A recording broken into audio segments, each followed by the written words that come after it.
사랑하는 여러분, 여러분들이 돈을 주고 행복을 사실 수 있으시다면 사시겠어요? 마시겠어요? 사야죠, 그죠?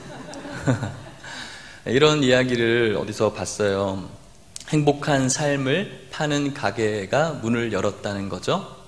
실제로 일어난 것은 아니고 이런 이야기가 있다는 거예요. 그래서 돈으로 진정한 행복을 살 수 있구나라고 생각을 가진 사람들이 수없이 그 가게로 몰려든 것이죠. 많은 사람들이 줄을 섰겠죠. 어떤 한 청년이 돈을 많이 가지고 있었는데 그 진정한 행복을 찾기 위해서 그 청년도 줄을 섰어요.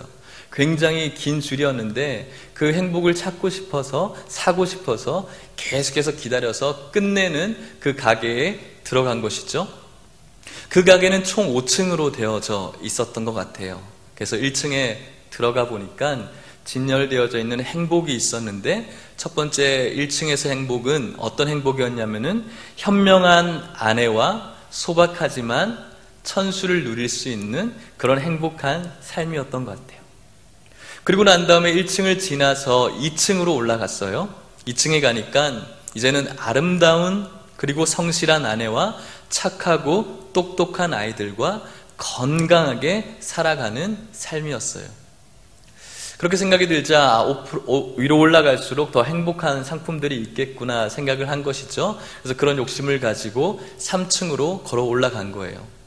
3층에 올라가니까 그 3층에는 아름답고 성실한 아내와 또 착하고 똑똑한 아이들과 이제는 부유한 가정에서 살아갈 수 있는 행복의 상품이었죠. 그러고 난 다음에 이 사람이 4층으로 올라갔을까요? 아니면 멈췄을까요? 여러분은 어떻게 했을 것 같아요? 네, 4층으로 또 올라간 거죠. 4층으로 올라가니까 이제는 완벽한 가족의 구성원들과 함께 또 똑똑한 아이들 뿐만 아니라 또 경제적인 부도 있었고 또 사회적인 명성이 있는 그런 행복한 삶이 진열되어져 있는 것이죠. 자, 여러분 같으면 5층을 가시겠어요? 마시겠어요? 네, 저 같으면 가실 것 같은데 5층으로 가는 거예요. 5층에 가니까 당연히 그곳에는 더 크고 더 화려한 행복한 삶이 진열되어 있을 거라는 생각을 했는데 그런 삶이 없고 어떤 표지판 하나만 덩그러니 놓여져 있는 것이죠. 그 표지판에는 이렇게 적혀 있는 거예요.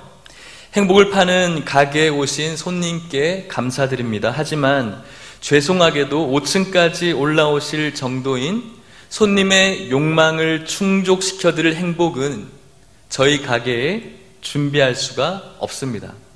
앞으로 손님은 저희 가게에서 어떤 것도 구매하실 수 없다는 것을 알려드립니다. 나가시는 분은 이쪽입니다. 라고 적혀 있는 것이죠. 사랑하는 여러분, 아마도 이 행복한 삶을 파는 이 가게는 조금만 있으면 문을 닫지 않을까 생각이 듭니다. 왜 그럴까요? 1층, 2층, 3층, 4층에 있는 그 상품을 사는 사람들이 거의 없을 것이기 때문이죠. 어떤 상품을 사려고 할까요?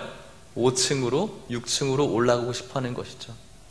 우리들의 삶은 무언가 계속해서 외부로부터 추구되어지고 무언가 계속 채워지지 않는 상태에서 행복을 추구하는 삶을 살아가는 것 같습니다. 마치 세상은 우리들을 향해서 여기에 행복이 있어요 라고 이야기해요. 그래서 그 행복을 찾으려고 우리는 계속해서 달려가는 것 같아요. 그런데 우리가 한 발자국 다가가면 또 그 행복은 또 한 발자국 멀리 가 있어요. 그러다가 계속 외부로부터 오는 그 행복한 삶을 추구하기 위해서 살다가 어떻게 되죠? 이 세상과 이별하는 것 같아요. 진정한 행복은 외부로부터 얻어지고 외부로부터 살 수 있는 것이 진정한 행복이 아니라 진정한 행복이 무엇입니까? 척박하고 어려운 현실이라고 할지라도 또 어려운 조건이 우리 가운데 넘쳐난다고 할지라도 그 안에서 자신만의 행복을 찾을 수 있는 자가 진정한 행복한 사람인 줄 믿으시기를 바랍니다. 살아가면서 저 역시도 행복한 삶을 살다가 또 어쩔 때는 굉장히 괴로운 때도 있는 것 같아요. 어느 날 너무나 마음 가운데 고민이 되어지고 힘들고 또 눈물이 나는 그런 시간들이 있었을 때 집에 돌아가니까 우리 아이들이 천진난만하게 놀고 있는 것이죠. 그래서 우리 첫째 아이에게 아이나 너 행복해? 라고 물어봤어요. 그러니까 애가 나 너무 행복해 이렇게 얘기를 하는 것이죠. 그래? 너 왜 행복해? 이렇게 얘기하니까 아빠가 있잖아 이렇게 얘기를 하는 거죠. 잘 키웠죠. 그 말을 듣고 저는 굉장히 놀랐어요. 아빠가 있는 그 자체가 이 아이가 어떤 행복이 되는구나 라는 생각을 하면서 나에게도 아빠가 있는데 하나님 아버지가 있다는 그 자체만으로 내 안에 든든하고 행복한 것인데 그 행복을 계속해서 외부에서 찾으려고 하는 사람들의 어떤 인정과 칭찬과 박수에서 찾으려고 하는 저의 연약함들이 드러나게 되는 것이죠. 굉장히 큰 깨달음이었어요. 우리를 위해서 신앙생활을 열심히 하다 죽어간 초대교회 성도들 역시 외부에서 행복을 찾으려고 하지 않고 내 안에 주어져 있는 그곳에서 그 행복을 찾으려고 했어요. 특별히 사도 바울이 이렇게 이야기를 합니다. 빌립보서 4장 11절에서 13절 말씀인데 우리 화면을 보시고 같이 한번 읽어봤으면 좋겠어요. 빌립보서 4장 11절에서 13절입니다. 화면을 띄워주시고요. 네, 성경책을 한번 찾아보도록 하겠습니다. 빌립보서 4장 11절에서 13절 말씀을 찾아보도록 하겠습니다. 나왔습니다. 우리 같이 한번 읽어볼게요. 시작. 내가 궁핍함으로 말하는 것이 아니니라. 어떠한 형편에든지 나는 자족하기를 배웠나니 나는 비천에 처할 줄도 알고 풍부에 처할 줄도 알아. 모든 일, 곧 배부름과 배고픔과 풍부와 궁핍에도 처할 줄 아는 일체의 비결을 배웠노라. 내게 능력 주시는 자 안에서 내가 모든 것을 할 수 있느니라. 아멘. 사랑하는 여러분, 사도 바울이 지금 무엇을 이야기하고 있습니까? 궁핍이 있었습니다. 배고픔이 있었습니다. 결핍이 있었습니다. 하지만 그 상황 가운데서도 자족하는 법을 배웠다라고 말씀하고 있는 것이죠. 만족할 수가 있다는 것입니다. 자족하고 만족해서 행복할 수가 있는 것이죠. 왜 자족하고 왜 만족이 되어지는 것이죠? 13절 말씀해 보니까 내게 능력 주시는 자가 있기 때문에. 내게 능력 주시는 자가 누구입니까? 예수 그리스도, 하나님. 그 하나님이 있다는 자체만으로 오늘 내가 배고픔에 처해져 있지만 또 비천에 처해져 있지만 그 속에서도 자족하고 만족할 수 있는 것은 그러한 여건 속에서도 능력 주시는 예수 그리스도가 내 안에 있기 때문에 이겨낼 수가 있다는 것이죠. 우리 하나님 열교회 표어가 무엇입니까? 행복하고 건강한 교회. 우리가 무엇 때문에 행복한 것이죠? 뭐가 돈이 많이 나오고 뭔가 높아지기 때문에 행복한 것입니까? 아니요. 그러한 여건이 우리 가운데 없다고 할지라도 우리들의 모임 가운데 임재하시는 하나님의 임재하심, 하나님의 놀라운 은혜 가운데 주시는 주님께 주시는 기쁨과 감사가 우리 안에 충만하기 때문에 행복하고 건강한 교회가 되시는 줄 믿으시길 바랍니다. 오늘 이곳에 나오신 모든 성도님들이 행복하셨으면 좋겠어요. 외부로부터 얻어지는, 추구되어지는 행복이 아니라 여러분들 안에 소생되어지고 생겨나고 있는 주님이 주시는 기쁨, 세상이 감당하지 못하고 세상이 줄 수도 없는 하나님만이 주실 수 있는 깨질 수 없는 평안, 그것이 우리 가운데 넘침으로 말미암아 비천에 처한다고 할지라도 또 결핍에 처한다고 할지라도 여러분들이 행복하셨으면 좋겠습니다. 특별히 이곳에 나와 있는 여러분들의 가정이 행복하셨으면 좋겠어요. 여러분들의 자녀와 여러분들의 부모님들과 여러분들의 세대가 행복한 주의 가정이 될 수 있기를 축복합니다. 그런데 여러분, 그런 행복한 가정을 이루기 위해서 경제적인 부요가 있으면은 다 이루어질 것 같은데 그것은 아닌 것 같아요. 지금까지 사역을 하면서 많은 성도님들을 만나봤어요. 꼭 돈이 있다고 해서 행복한 것은 아니더라고요. 제가 전에 사역했던 그 교회, 강남에 있었던 그 충영교회에서도 얼마나 많은 부를 누리고 있는 분들이 있는 줄 몰라요. 상상할 수 없을 정도로 많은 돈을 가지고 계신 분들 만나보았는데 물론 너무나 신앙생활 열심히 하고 귀하신 분들이에요. 그런데 마음 가운데 큰 고민과 고통들을 갖고 있더라고요. 많은 어려움이 있겠지만 가장 극심한 고민이 무엇이었냐면은 자신의 자녀들이 신앙생활을 온전히 못하고 있는 것에 대한 안타까움이 너무 크신 거예요. 늘 기도 제목이 자녀를 위한 기도 제목이에요. 무언가 열심히 이루어서 잘 되는 것이 아니라 이 안에 예수님이 들어가기를 원하는 마음이 너무나 큰 것이죠. 그것을 이루지 못해서 가정에 어떤 풍성한 은혜가 누려지지 못하고 예수님으로부터 오는 그 행복이 가정 가운데 없는 것이죠. 고민하고 우시고 슬퍼하시는 성도님들을 많이 봤어요. 이것은 비단 그분들의만의 이야기가 아니라 오늘 이곳에 있는 저의 이야기가 될 수도 있고요. 또 여러분들의 이야기가 될 수가 있는 것이죠. 주님이 주시는 그 놀라운 믿음의 영적인 계승이 우리들의 세대로부터 우리 아이들에게까지 전해지지 않고 단절되어져 버린다면 이 고통은 우리들에게 똑같은 고통이 되어져 버리는 것이죠.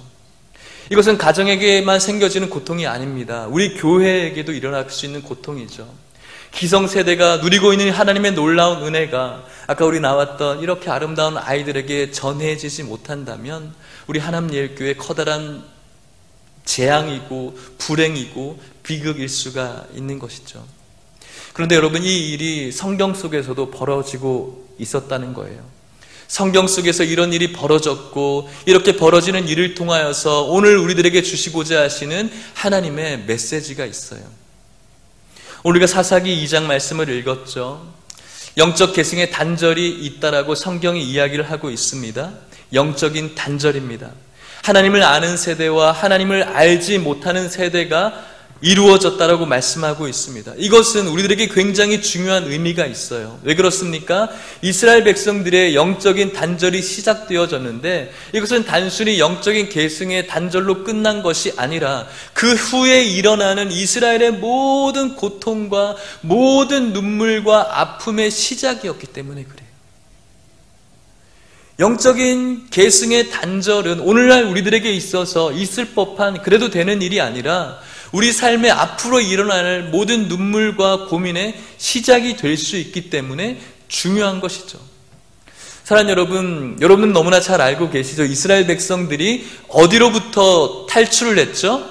애굽으로부터 탈출을 했습니다. 이집트죠. 하나님께서 그 애굽에서 종살이 했었던 이스라엘 백성들을 그곳에서 끄집어내셨어요.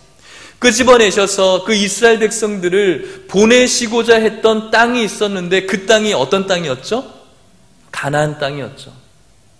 그 가나안 땅으로 가기까지 이스라엘 백성들의 그 광야의 여정은 쉽지 않았어요. 굉장히 힘들고 어려웠던 문제들을 만났어요. 그런 문제들을 만나지 않으면 좋겠는데 하나님의 입장에서는 이 문제가 반드시 필요했어요. 왜 그랬냐면은 이 이스라엘 백성들이 광야의 기간을 거쳐서 가나안 땅으로 들어갔을 때 그 가나안 땅에서 이스라엘 백성들이 추구하면서 살아가야 될 삶의 패턴을 훈련시키기 위해서 광야가 필요했어요. 이스라엘 백성들은 애굽을 탈출하고 난 다음에 끊임없이 뒤를 돌아봤어요. 왜 뒤를 돌아봤을까요? 그 뒤가 어딜까요, 여러분? 애굽이었어요. 그들이 가야 될 가나안 땅에서 가나안을 바라보고 살아가야 되는데 끊임없이 애굽을 바라봤다고요. 왜 애굽을 바라봤을까요? 자유도 없는 그곳을? 자유는 없었지만 당장 배고픔을 달래줄 먹을 곳이 있었어요, 애굽에는. 그리고 잠잘 곳이 있었다는 것이죠. 그래서 잠잘 곳이 없을 때마다 그리고 배고플 때마다 끊임없이 그들이 돌아봤던 것이 애굽이었죠. 끊임없이 주위를 돌아봤어요. 끊임없이 땅에서 나는 어떤 유익들을 바라보려고 노력했어요. 그런데 하나님께서는 그 문제를 만날 때마다 뒤를 돌아보지 말고 어디를 바라보라고 말씀하셨죠? 하늘을 바라보라고.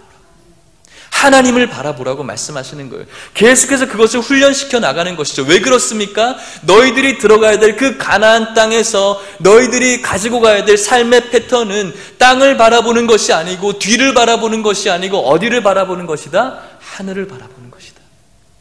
그것을 가르쳐 주기 위해서 이스라엘 백성들을 그 광야에서 가르쳐 주셨던 거예요.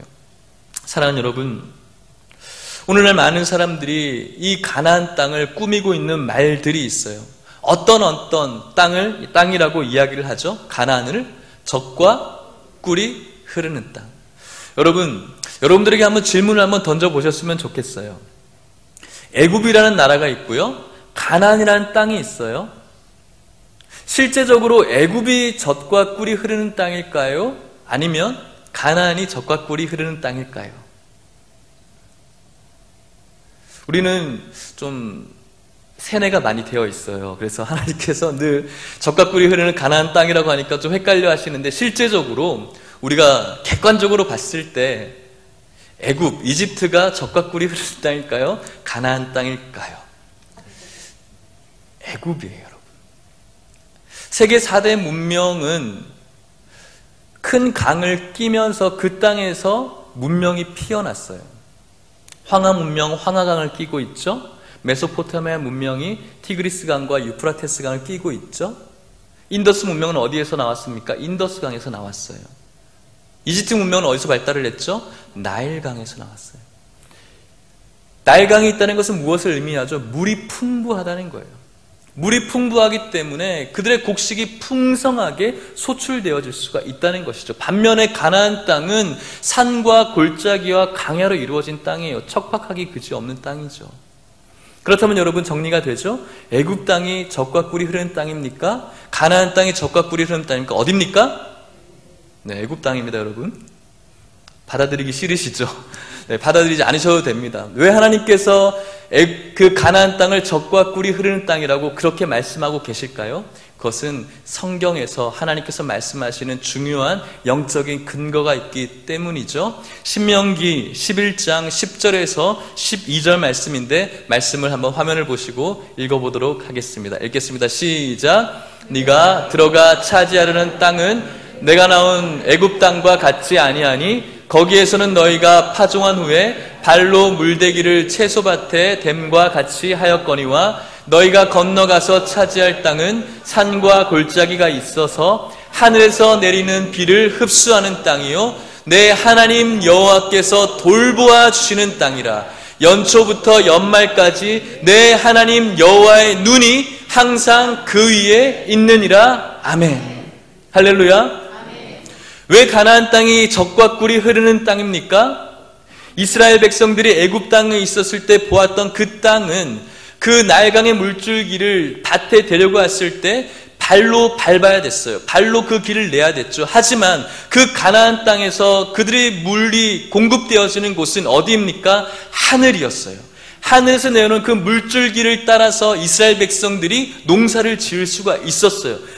그래서 이스라엘 백성들은 그 가나안 땅에서 땅과 주위를 바라봐서는 안 되는 것이죠. 어디를 바라봐야 됩니까? 하늘을 바라봐야 돼요. 왜 하늘을 바라봐야 됩니까? 하늘에서 하나님이 내려주시는 물줄기에 은혜가 있기 때문이라고 말씀하고 있는 것이죠. 우리가 읽은 신명기 12절 말씀해 보니까 하나님께서 돌보아 주시는 땅이 어느 땅이라고요? 가나안 땅이라고 말씀하고 있는 것이죠. 하나님께서 또 무엇이라고 말씀합니까?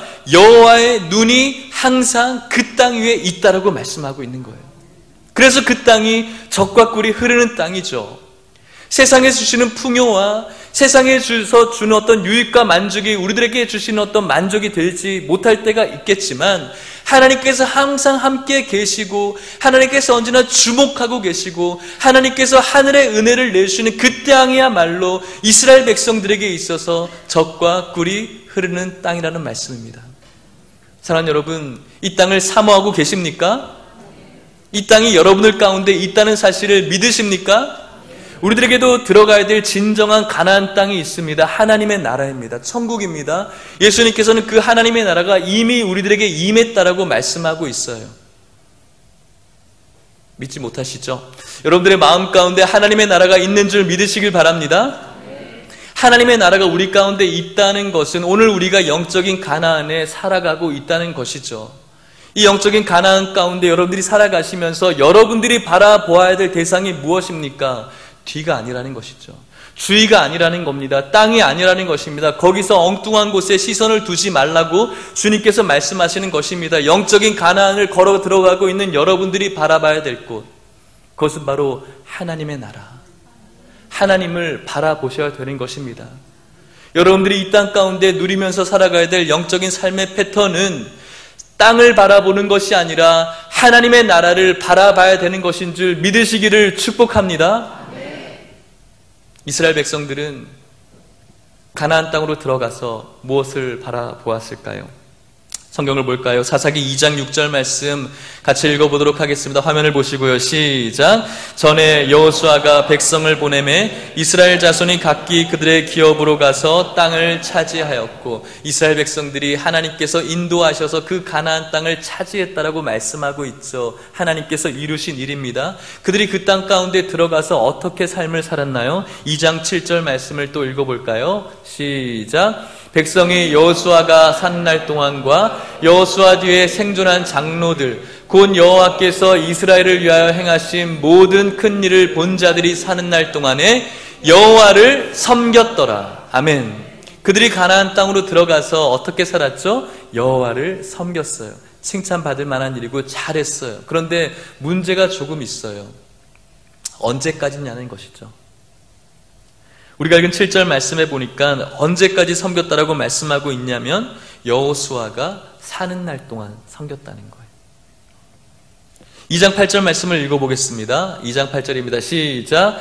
여호와의 종 눈의 아들 여호수아가 110세에 죽음에, 여호수아가 110세에 죽어버렸어요. 여호수아가 사는 날 동안 그들이 여호와를 섬겼다라는 것입니다. 그리고 난 다음에 그 후에 어떤 일이 벌어져야 됩니까? 여호수아와 또 하나님의 그 놀라우신 임재를 목격했었던 그 선배들이 이제 이 땅에서 없어지고 난 다음에는 어떤 일이 벌어져야 되죠?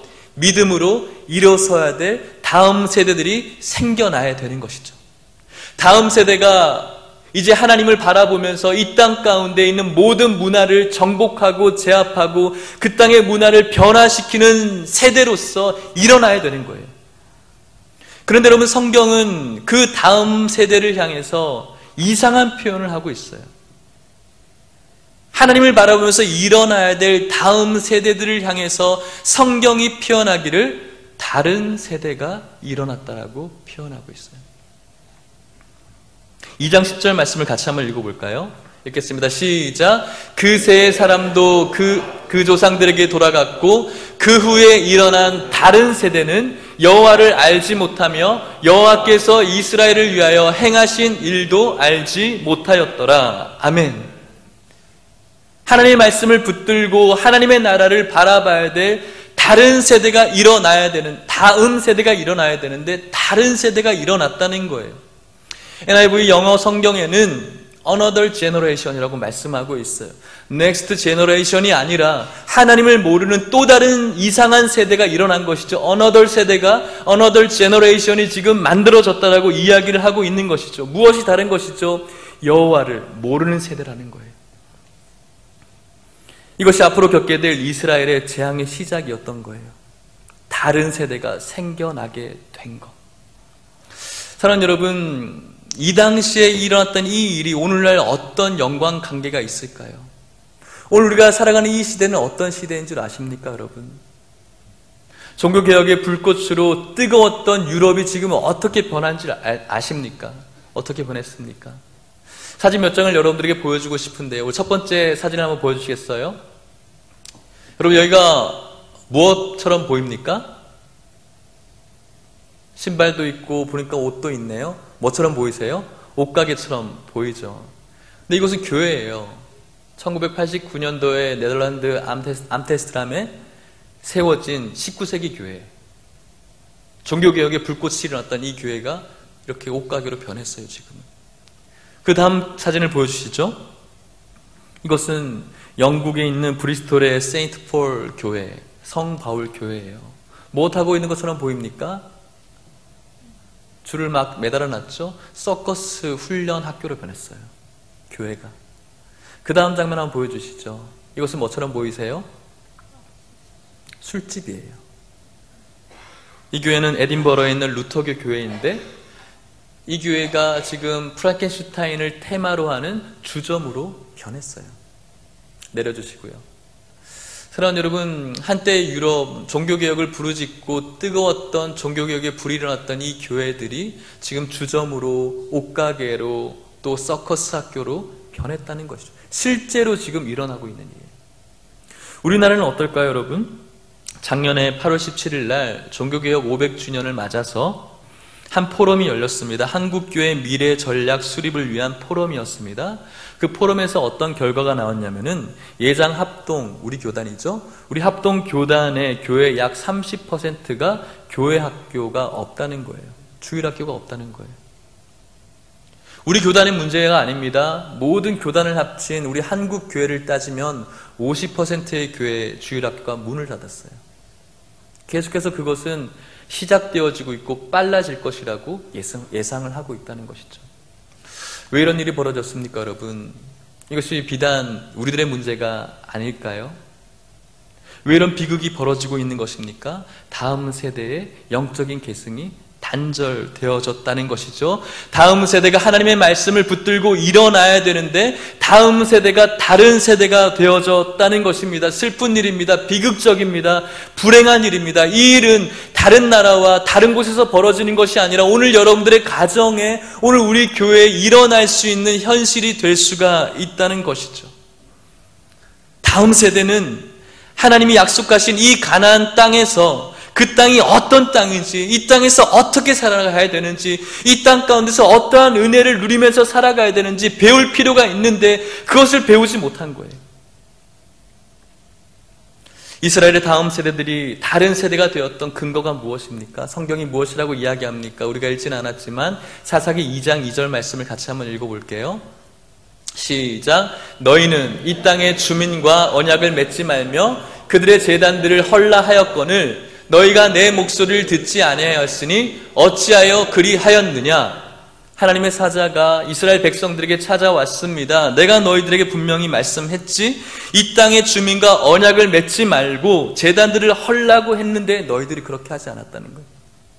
여호와를 섬긴 것 같지만 너희들이 이 땅 가운데 그들과 온전한 문화의 단절, 그들과의 어떤 삶 가운데 단절을 이루지 못하고 그들과 적당히 살아가면서 타협하면서 살아갔다는 거예요.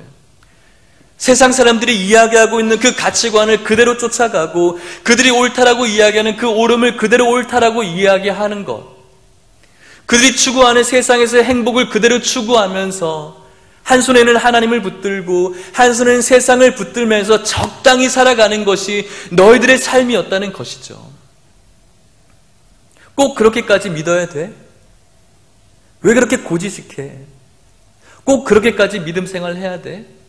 이것이 우리 안에 끊임없이 속삭이고 있는 사탄과 악마의 유혹이라는 것이죠. 꼭 그렇게까지 해야 되는 것이죠. 그런데 우리 하나님께서는 꼭 그렇게 해야 된다고 말씀하고 있는 거예요. 그런데 우리가 하나님의 말씀을 듣지 않고 세상 가운데 적당히 이야기하면서 그렇게 하는 것이 멋있게 신앙생활 하는 것인 줄 알고, 그렇게 하니까는 우리들의 세대들에게, 다음 세대들에게 영적인 계승을 온전히 할 수가 없는 거예요. 유럽의 문화들이 세상의 것들을 고스고스란히 다 받아들이니까 세상의 합리주의와 세상의 포스트 모더니즘의 많은 문화들을 고지굿대로 멋있는 것이라고, 합리적인 것이라고 다 받아들이니까 이 진리가 세워져야 될 교회 속에서도 진리가 세워지지 않는 거예요. 진리는 없으니까요. 사랑하는 여러분, 오늘날 여러분들의 삶은 어떻습니까? 하나님이 주신 이 말씀으로 이 세대를 변화시키고 하나님이 주신 그 은혜로 말미암아 이 세대를 변화시킬 뿐만 아니라 정복해야 될 우리들의 신앙이, 오늘 우리가 교회만 와서는 성도인데 나가서는 아무런 영향력을 끼치지 못하는 그런 반쪽짜리의 성도로 전락해 버리지는 않으셨습니까? 이 세대를 변화시키기보다는 오히려 이 세대가 여러분들을 변화시키고 있지는 않으십니까? 오늘날 여러분들과 여러분들의 다음 세대에 일어날 현실이 무엇일 것 같습니까? 불행하게도 우리의 다음 세대들이 온전히 세워지지 못하고 다른 세대가 되어져 버리는 불행이 혹시 여러분들의 가정과 우리들의 교회에 일어날 현실은 아닐까요? 여러분들이 묻고 싶은 중요한 질문이 있습니다. 중요한 질문이에요.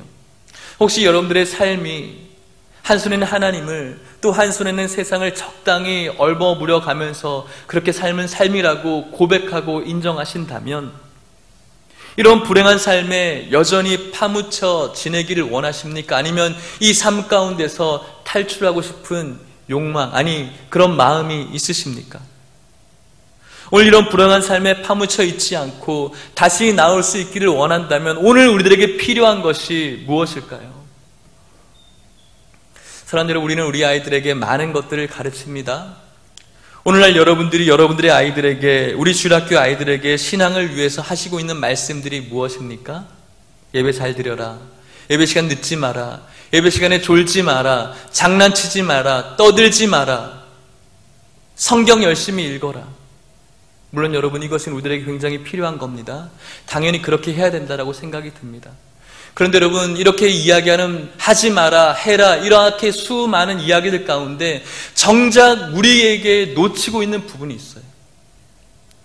수많은 종교의 행위를 이야기하고 명령하고 있지만은 우리가 놓치고 있는 가장 중요한 부분이 있다고요. 그것이 무엇일까요? 하나님 앞에 예배 드리는 기쁨이 무엇인지 모르고 있다는 거예요, 우리 아이들이. 하나님 앞에 예배를 드리고 난 다음에 주님께서 주신 놀라운 은혜 가운데 살아가는 것이 얼마나 행복하고 얼마나 기쁘고 얼마나 감동적인 삶인지 우리 아이들에게 가르쳐주지 못했다는 거예요. 단순히 예배 잘 드려라, 잘 섬겨라, 주일학교 열심히 나와라, 해라고는 이야기할 수 있는데 우리가 드리고 있는 이 예배 가운데 주시는 하나님의 놀라운 감동이 얼마나 기쁜 것인지, 얼마나 가치 있는 것인지 우리 아이들에게 전해주지 못한 거예요. 왜 이런 일이 벌어졌을까요? 왜 이런 비극이 우리들에게 있는 것이죠? 왜 우리가 우리 아이들에게 이것을 가르쳐주지 못하고 있는 것이죠? 저부터 회개했어요. 우리가 경험하지 못하기 때문에 그래요. 우리가 이 예배 가운데 하나님이 주신 놀라운 기쁨과 은혜를 경험하지 못하기 때문에 알지 못하니까 가르칠 수가 없는 거예요. 하나님께서 주시는 놀라운 기쁨이 얼마나 가치 있는 것인지 우리가 모르기 때문에 우리 아이들에게 이것이 얼마나 가치 있는 일인지 가르쳐 줄 수가 없는 것이죠. 그래서 우리 아이들에게 가르쳐 주시는 가치가 무엇입니까? 좋은 학교 진학하는 것, 좋은 직장 들어가는 것, 좋은 배우자 만나는 것, 좋은 집에 사는 것이 인생 최고의 가치라고 가르쳐 줄 수밖에 없는 것이죠. 왜요? 하나님께서 주시는 놀라운 기쁨이 얼마나 놀라운 가치 있는 것인지 알지 못하기 때문에. 우리 아이들이 잘못한 것이 아니죠. 오늘 우리가 드려지는 예배 가운데 드려지는 이 생활의 기쁨이, 이 신앙의 기쁨을 깨닫지 못한다면 우리 아이들을 탓할 수가 없는 것이죠. 우리 아들은 굉장히 정직합니다. 굉장히 예리합니다. 하나님께서 우리들에게 말씀하시죠. 너희들이 살아가야 될 영적 예배가 있다라고 말씀하세요. 교회에 와서는 거룩한 아버지고 어머니인 것 같아요. 근데 집으로 돌아가서는 그 거룩이 아무것도 없는 거예요. 교회에서는 예수님을 이야기하고 교회에서는 하나님을 이야기하고 멋진 예배의 모범을 보이고 있지만 집에 돌아가서는 어떤 사람들을 비난하고 어떤 사람들을 조롱하고 욕을 하고 예수 그리스도를 말해야 될 그 입술이 세상의 입술과 똑같은 거예요. 그러니까 우리 아이들이 무엇을 보겠어요? 예수 그리스도를 믿는 자의 기쁨과 은혜를 바라볼 수가 없는 것이죠.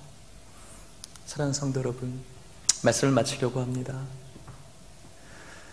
우리들이 키워내야 될 다음 세대가 다른 세대가 되어야 됩니다. 사랑하는 여러분, 이것은 우리들에게 있어서 먼 이야기가 아니라 지금 벌어지고 있는 우리들의 현실인 줄 깨달을 수 있기를 축복합니다. 사랑하는 여러분, 우리 아이들이 방금 우리 아이들 얼마나 아름답게 이쁘게 찬양했습니까? 이 아이들이 정말로 아름답게 여러분들의 신앙을 전수받고 여러분들께서 전수한 그 신앙을 붙들고 이 세대를 변화시키고 이 세대를 정복하고 이 세대를 하나님의 말씀으로 다스릴 수 있는 리더가 되기 위해서 우리 아이들에게 필요한 것이 무엇입니까? 이렇게 해라 저렇게 해라, 이건 물론 필요하지만 무엇이 필요합니까? 하나님께 드리는 예배가 얼마나 기쁜 예배인지, 하나님께 드리는 예배가 얼마나 가치 있는 것인지 깨달아야죠. 누가 가르칠 수가 있을까요? 우리들이 모르면 가르칠 수가 없어요. 그래서 저는 오늘 이것부터 시작하려고 하는 거예요. 여러분들이 그리고 제가 하나님 앞에 예배자가 되어야 돼요. 진짜 예배자가 되어야 돼요.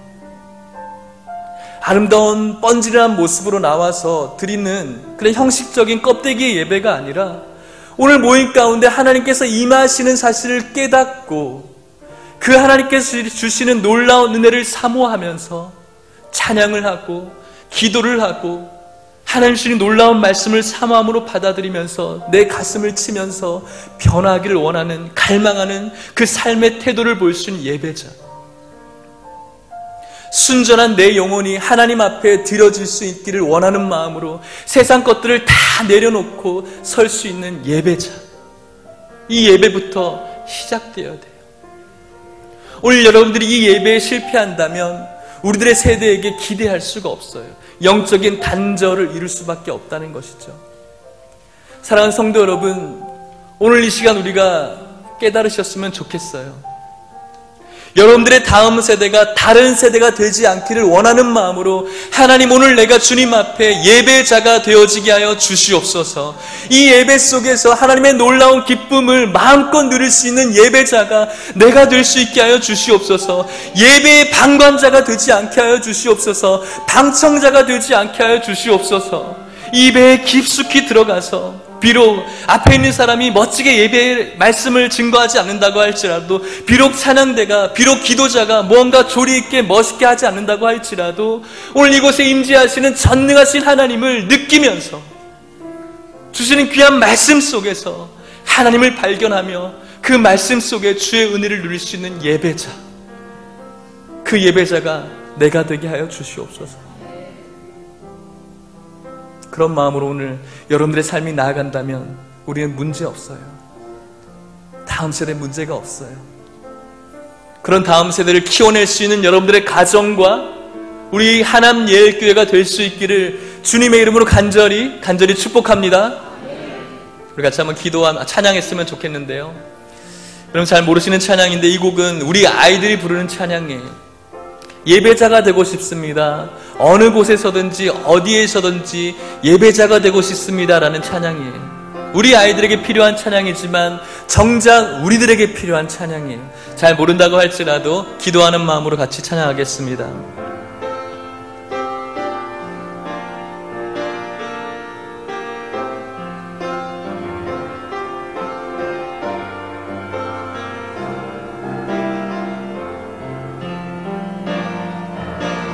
나는 하나님을 예배하는 예배자입니다.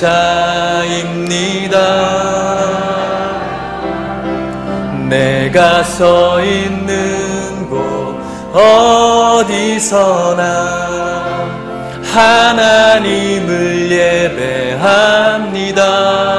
내 영혼 거룩한 은혜를 향하여 내 마음 완전한 하나님 향하여 바로 이